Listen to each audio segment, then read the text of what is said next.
Bienvenue à votre émission Coffre aux idées. Nous continuons nos études sur le sabbat. Quelle est l'importance du sabbat pour vous aujourd'hui au XXIe siècle? Le sabbat est-il un jour banal ou un jour sanctifié?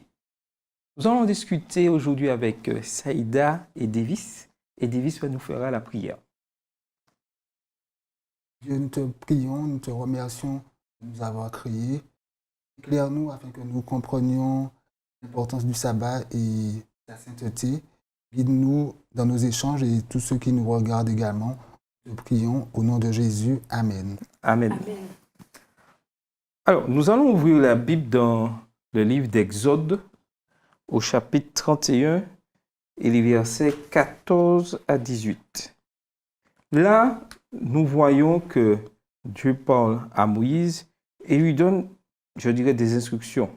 Et au verset 14, il préconise quelque chose de vraiment important et qui pour nous doit être vraiment d'actualité.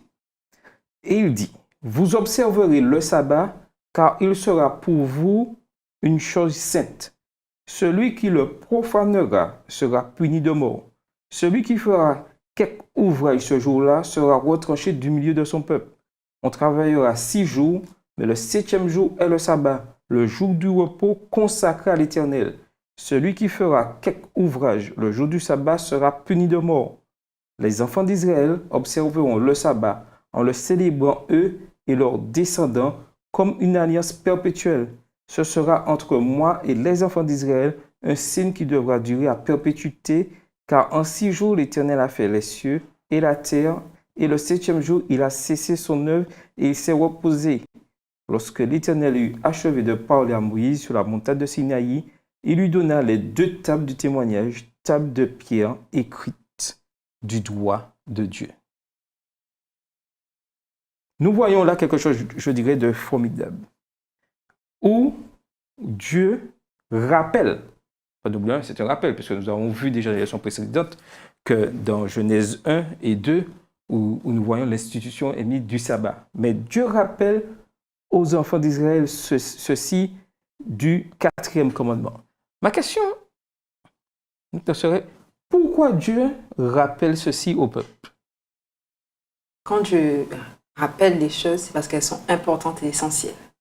Et là, en fait, quand Dieu, en plus, il parle de puni de mort, il parle de profanation, ça veut dire que vraiment, c'est un avertissement, plus qu'une recommandation à vraiment sanctifier ce sabbat qu'il a mis en place.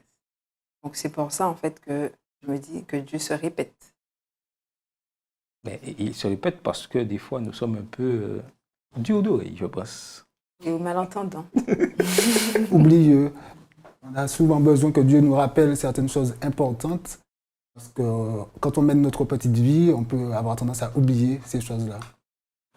Je me rappelle lors de mes voyages en Thaïlande, il y a quelque chose qui m'avait vraiment surpris. Où, en Thaïlande, ils ont des temples et quel que soit le temple où vous allez, vous devez retirer vos chaussures. Et dans l'église adventiste qui est là en Thaïlande, pays, et l'église adventiste représente la religion, une religion, quand vous entrez dans le temple, vous devez retirer vos chaussures et entrer. Et ça me fait penser quand le Seigneur s'est adressé à certains prophètes, il s'est adressé aussi à Moïse, il disait, « ôte tes souliers, car là où je suis, ça devient un lieu sacré, un lieu sanctifié. » Alors, quand tu nous parles du sabbat de sanctifié, est-ce que c'est un jour vraiment particulier pour nous, un jour où nous devons vraiment ôter nos souliers? C'est un jour où on doit se dépouiller. C'est un jour centré sur Dieu. Donc, notre moi, justement, il est censé déjà être mort, même s'il est encore là, bien présent, même à 99%. Mais notre moi doit vraiment être mort et laisser Christ transparaître. Donc, Et quand il nous dit d'ôter nos souliers, c'est vraiment se dépouiller, en fait, de nous-mêmes pour le laisser vivre pleinement et pour vraiment vivre son sabbat. Et effectivement, quand je lisais le titre sanctification, ça m'a fait penser aussi au temple sacré, on te dit de te dépouiller, d'enlever tes chaussures. Et pour rentrer, je me suis dit, effectivement, est-ce qu'on on fait le sabbat, est-ce qu'on ne s'arrête pas juste sur le fait matériel? Bon, j'arrête de travailler, etc. Et puis bon, je prépare la maison, je fais mon repas, etc. Ou est-ce que vraiment, c'est vraiment dans notre relation avec Dieu qu'on aborde le sabbat? Tout à fait. J'aime bien quand Saïda dit se dépouiller de nous-mêmes. Quand on y réfléchit, c'est un processus qui peut être très intéressant pour grandir, en fait. Se dépouiller de nous-mêmes pour laisser Dieu entrer, et Dieu qui est infini nous permet de grandir. Quand on vit le sabbat, on n'arrête pas simplement de faire certaines choses, mais on ouvre son cœur, ses oreilles pour se consacrer pleinement à Dieu. Non, mais je me pose une question. Est-ce que de moi-même, je peux observer le sabbat? Non, en fait, de nous-mêmes, enfin, oui et non, mais ça dépend comment on l'observe, ça dépend qu'est-ce qu'observer le sabbat, tu vois, voilà, ça dépend quel est le positionnement face au sabbat et comment, enfin, qu'est-ce que le sabbat pour nous, tu vois? Et en fonction de la définition qu'on donne au sabbat, qui ne sera pas une définition basée sur la Bible, et basée certainement pas sur Exode 31, forcément, je ne serai pas dans une sanctification et dans une obéissance. Mais si, effectivement, comme tu as repris, vous ne manquerez pas d'observer mon sabbat, vous serez punis de mort, vous n'avez pas profané ce jour sacré et sanctifié, là, effectivement, je ne peux qu'obéir et donc, il y aura la sanctification. Alors, j'ai une petite question pour embêter un peu tout le monde, même nos chers téléspectateurs.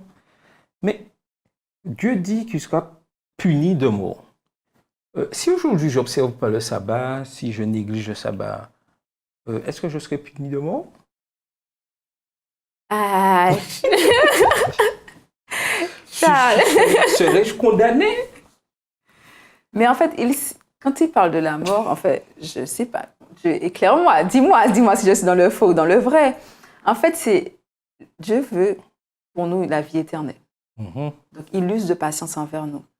Et si on ne se dépouille pas, si on ne fait pas sa volonté, effectivement, on s'éloigne de lui et donc, forcément, la mort est au tournant.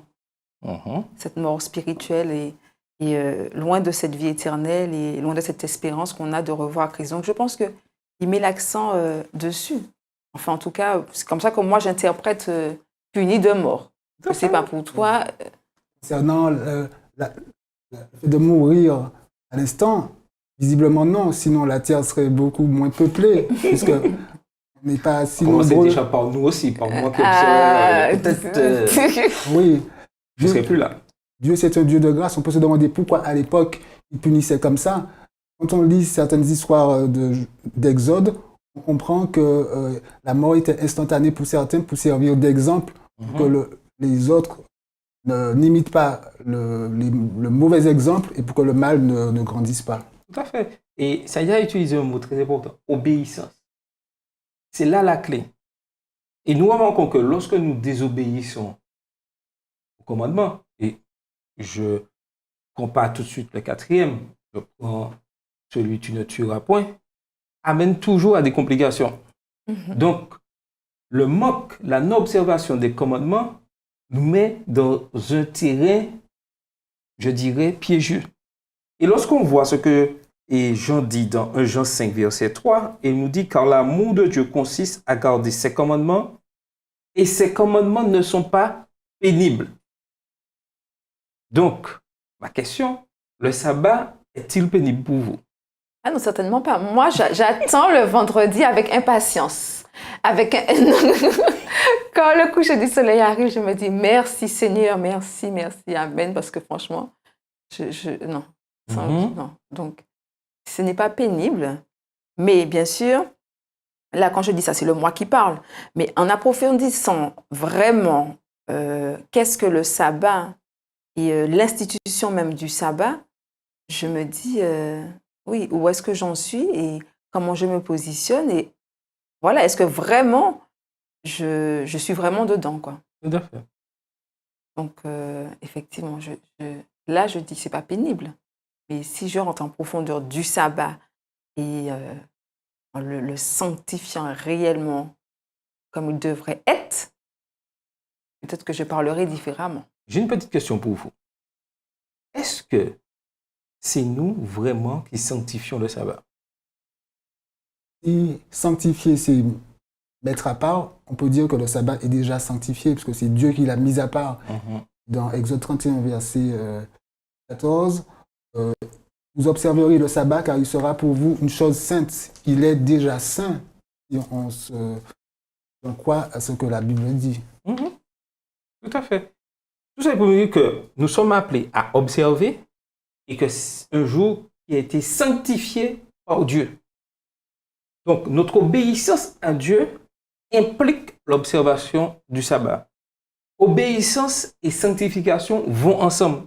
Je ne peux pas séparer, dire, bon, la sanctification, Dieu a sanctifié ce jour-là et je suis appelé à obéir et à respecter ce jour-là.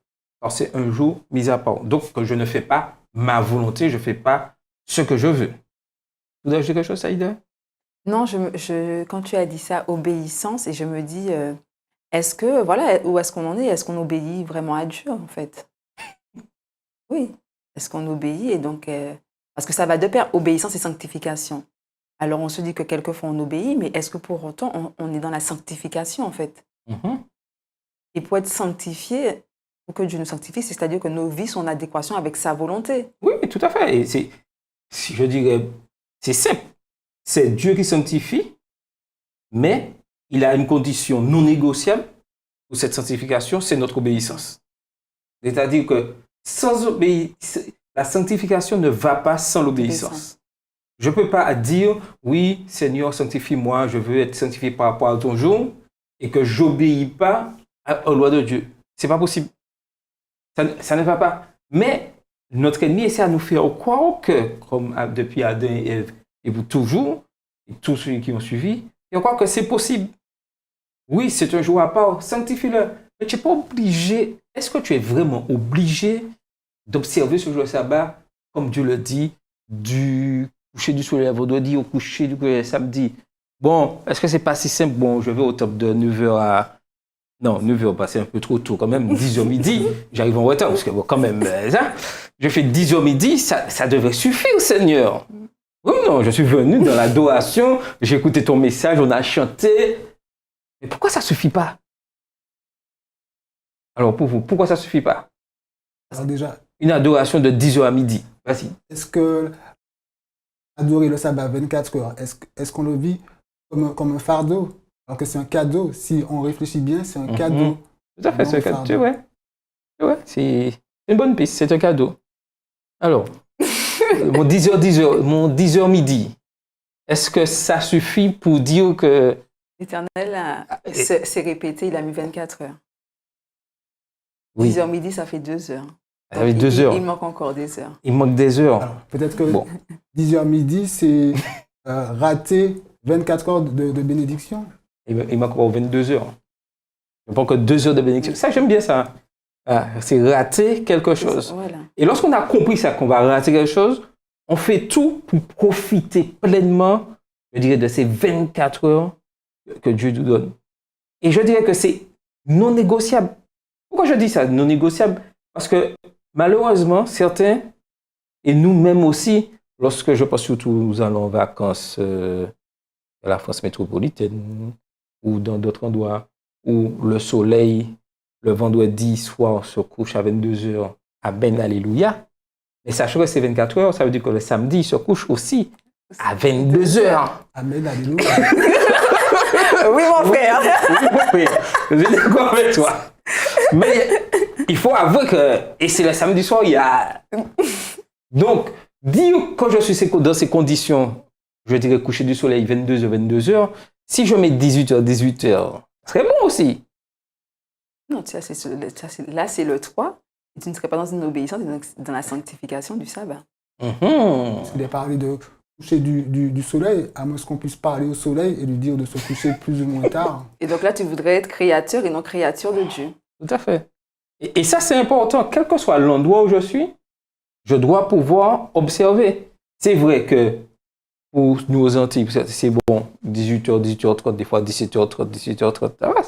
Mais lorsque je me trouve dans un autre endroit et je dois respecter ce que la parole de Dieu, parce qu'elle ne change pas, ça reste, si c'est 21h, si c'est 22h, c'est de 22h à 22h. Et ça me rappelle un peu, quand tu dis ça, en fait, quand vous dites ça, ça me rappelle les élections. Et pendant les élections, justement, ben, la question du sabbat est à l'ordre du jour parce que les bureaux ferment plus tôt, ou des fois même plus tard. Et qu'est-ce qu'il en est? Est-ce que je suis dans la sanctification du sabbat ou est-ce que je fais l'impasse, je fais les deux? Et c'est vraiment dans ma relation avec Dieu que je vais me positionner à savoir qu'est-ce que je fais, ou est-ce que c'est mal fait? Enfin, je vais me poser différentes questions pour savoir où j'en suis, qu'est-ce que je fais? Est-ce que je fais un devoir citoyen ou est-ce que je fais la volonté de Dieu? Est-ce que je reste ou est-ce que le fait d'aller voter? Enfin, il y a différentes questions qui vont se poser à nous et vraiment se demander qu'est-ce que Dieu aurait fait à ma place à ce moment-là. Tout à fait. Et pour les élections, comme pour le cas j'ai donné De 22 heures, qu'est-ce que Dieu aurait fait à ma place? Est-ce qu'il aurait peut-être aménagé le temps? Mais Dieu nous dit que sa parole reste la même et celui qui change un iota de sa parole se met en difficulté. Donc, il est important que nous puissions comprendre cela. La notion que du sabbat, c'est du coucher du soleil, le vendredi, un autre coucher du soleil. Et tout ceci passe par la sanctification. Donc, il est important que nous puissions obéir aux lois afin que ce jour soit vraiment sanctifié pour nous. Parce que Dieu l'a sanctifié, il est sanctifié automatiquement. Mais pour qu'il soit sanctifié pour nous, il faut que ça passe par notre obéissance. Et notre obéissance, en fait, Dieu nous a donné le libre arbitre. Et dans ce libre arbitre-là, obéir, ça ne va pas forcément de pair. Parce qu'on se dit, voilà, Dieu m'a rendu libre. Donc, des fois, entre guillemets, on se dit, je fais ce que je veux. Et puis, quand il y a les conséquences, je dis, Seigneur, pardonne-moi. Ou Seigneur, je vais faire ta volonté. Et en même temps, le Seigneur rappelle des choses. Il a mis un jour à part, que ce jour est saint. Voilà. Et donc, qu'est-ce que je fais, quoi? Est-ce que je profite de ce libre arbitre alors que ça mène nulle part, entre guillemets? Et est-ce que je reste dans la lignée et j'obéis à Dieu et je fais sa volonté? Tout à fait. Et c'est là qu'il faut comprendre ça. Et tout est processus de temps. Parce que lorsqu'on voit comment Dieu a créé les choses en 6 jours, ça a pris du temps. Donc, notre sanctification aussi, sabbat après sabbat, prendra du temps. Parce que certains aimeraient être sanctifiés du jour au lendemain. Ça serait bien ça. Ah, ce serait bien. Ça serait bien. Mon premier sabbat, j'obéis à la parole de Dieu, sanctifier mon caractère, tout ce qui est mauvais est éliminé. Oui. Est-ce que ça ne mettrait pas d'un côté notre libre arbitre? Si la sanctification prend du temps et que y a notre caractère qui joue, nos habitudes, ça prend du temps. Dieu pouvait sanctifier tout le monde en un claquement de doigts, mais la volonté et le libre arbitre ne seraient peut-être pas utilisés. Oui, je suis d'accord avec toi, mais si je veux être sanctifié en 24 heures ou toujours, ce serait pas mal ça. Mais effectivement, Davis a parfaitement raison. En même temps, je me dis, Seigneur, sanctifie-moi. Sanctifie-moi. Et en même temps, je me dis, oui, parce que le Seigneur veut travailler en notre caractère. Et chacun a quelque chose à améliorer. Donc, on ne peut pas être sanctifié, effectivement, en un claquement de doigts, même si Dieu pourrait le faire, mais il ne le fait pas parce qu'il veut vraiment qu'on aille à la source, et il est la source. Parce que quand tu te sanctifies, tu es mis à part, voilà quoi. C'est ça. Parce que je me dis, si je suis un grand menteur, j'accepte l'évangile. Normalement, avec cet appel-là, je devrais arrêter de mentir du jour au lendemain. Il y a des processus qui prennent du temps, il faut l'accepter. On va dans la bonne direction, mais peut-être lentement. Tout à fait. Des gens. Oui, mais pourquoi pensez-vous que Dieu, des fois, pour certains, on voit ça va plus vite, et pour certains, ça va plus lentement? Dieu est Dieu. Quand on sera au ciel, tu lui poseras la question et il te répondra. C'est parce que nous sommes différents, simplement. Tout à fait. Voilà. Tu as raison. Non, c'est vrai. Il y a des choses que nous ne saurons jamais, nous ne pouvons pas comprendre. Pourquoi chez certains, ça va très vite et d'autres lentement. Ça prend du temps. Mais aussi, Dieu s'adapte au rythme de chacun parce que chacun représente, je dirais, une âme à sauver et quelqu'un de particulier et d'unique. Et même si Dieu s'adapte à nous, à notre fonctionnement, en tout cas, ce qu'il a établi reste en vigueur. Reste en vigueur et vraiment est important. Tout à fait. Et tout ça pour comprendre que la croissance, c'est pas quelque chose d'instantané. la croissance avec Christ, ça prend du temps. Même l'obéissance. Même l'obéissance, tout à fait. Ça prend du temps. C'est au fur et à mesure, quand j'ai compris les commandements de Dieu, que je peux aller de l'avant et comprendre ce qu'il a à me dire. Et c'est sûr que nous voyons dans le texte, cette alliance où il est dit, verset 16, les enfants d'Israël observeront le sabbat en le célébrant, eux et leurs descendants, comme une alliance perpétuelle. Ce sera entre moi et les enfants d'Israël un signe qui devra durer à perpétuité. Car en 6 jours, l'Éternel a fait les cieux et la terre, et le 7e jour, il a cessé son œuvre et s'est reposé. Et c'est le mot perpétuité qui est très important. Que c'est quelque chose, certes, de répétitif, qui va durer éternellement. Et nous l'avons vu dans la leçon 1, que même quand Christ reviendra et que nous serons sur la nouvelle terre, le sabbat sera toujours en vigueur. Malgré que le péché, le sabbat, parce que c'est quelque chose créé par Dieu et sanctifié. Et c'est pour cela que notre obéissance doit nous amener vers cette sanctification quand nous voulons vivre sur cette nouvelle terre. Voilà tout ce qui amène à tout ça. Et la question aujourd'hui, est-ce que nous avons vraiment compris le mot, le sens espérance? Est-ce que vraiment on est en attente de ce jour-là, de notre adoration du sabbat? C'est cette image-là que nous devons avoir dans notre esprit. C'est-à-dire que le jour du sabbat, sanctifié, mis à part, j'obéis à ça, mais parce que j'espère, et je sais que Christ est mort pour moi sur la croix, je suis pardonné de péché, et l'espérance, c'est que vive avec Dieu sur la nouvelle terre.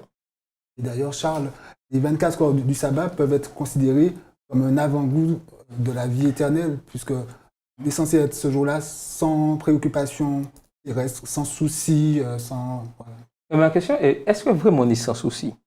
Ben non, parce que les soucis ne restent pas à la porte, en fait. C'est pas pour dire que le vendredi, tu mets les soucis devant la porte et tu ouvres le samedi soir et tu récupères les soucis, en fait. Non, on n'est pas, je pense qu'on est quand même... en fait, je vais pas dire schizophrène, mais c'est... Voilà, cependant, c'est-à-dire que notre attention et notre adoration est portée sur autre chose et pas centrée sur nous-mêmes, mais les soucis, les difficultés, même si on porte plus de masques, mais on a les masques quand même de... Voilà, on fait semblant, tu vas sourire alors qu'au fond de ton cœur, même si c'est le sabbat, tu es triste, tu as un mal-être. Tu vas pas laisser ton mal-être devant la porte, mais juste que là, tu ne seras pas centré sur ça et tu seras centré sur Christ. C'est ça. Ce que je comprends de ce que tu dis, la reconnaissance à Dieu, la louange à Dieu remplit tellement l'esprit que... Il y a moins de place pour les soucis. Voilà, il y a moins de place pour les soucis. C'est ce que je me dis. En fait, c'est comme ça que moi je le vis. Mais je ne laisse pas à la porte et puis je dis, je vais venir te récupérer samedi soir. Je n'ai même pas envie de les récupérer. Je ne dis pas que les soucis ont disparu. Mais Dieu nous aide à les porter et à les oublier. Mais c'est là la question. La question aussi dans la sanctification du sabbat, c'est comment faire pour m'abandonner à Dieu? Alors, comment faire pour m'abandonner à Dieu? Une question de foi. S'abandonner à Dieu, même quand on a des problèmes, de gros problèmes, essayer de s'abandonner à Dieu pour ne pas être submergé et couler sous les problèmes. Quand on n'a pas de solution humaine, Dieu, c'est la seule solution. C'est vrai que c'est un acte de foi et je te rejoins parce que de nous-mêmes, si c'est pour s'abandonner à Dieu, c'est quelque chose d'impossible. Et par la foi, par l'espérance, on peut le faire. Et effectivement, là aussi, il y a un processus.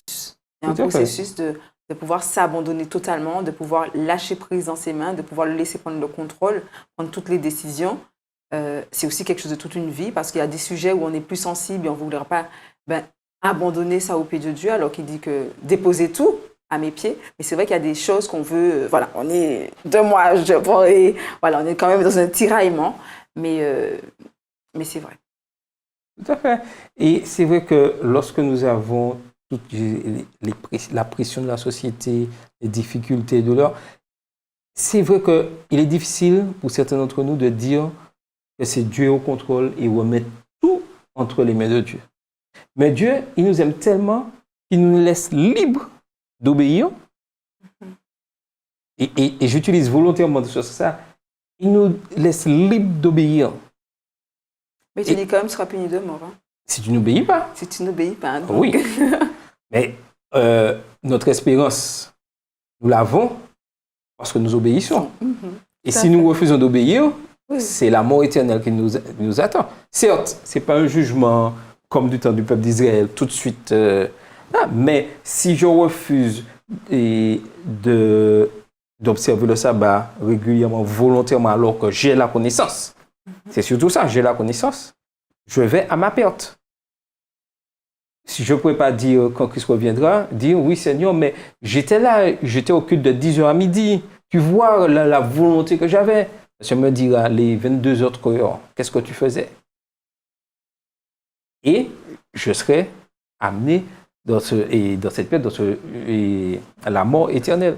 Donc, c'est dès aujourd'hui que nous devons comprendre ce sens-là du sabbat. Et lorsque nous comprenons que nous devons obéir à la loi de Dieu, le sabbat, automatiquement, change les choses. Parce que si je la prends pour un jour de fardeau, c'est sûr que ça sera pénible. Oui, c'est sûr qu'il sera pénible.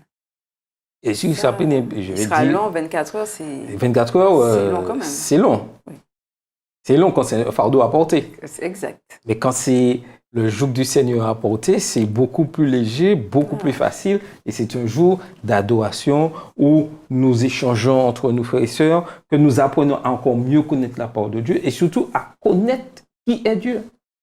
Donc, mon souhait pour chacun de vous, c'est que nos pensées, nos affections, tous nos sentiments soient tournés toujours vers Dieu.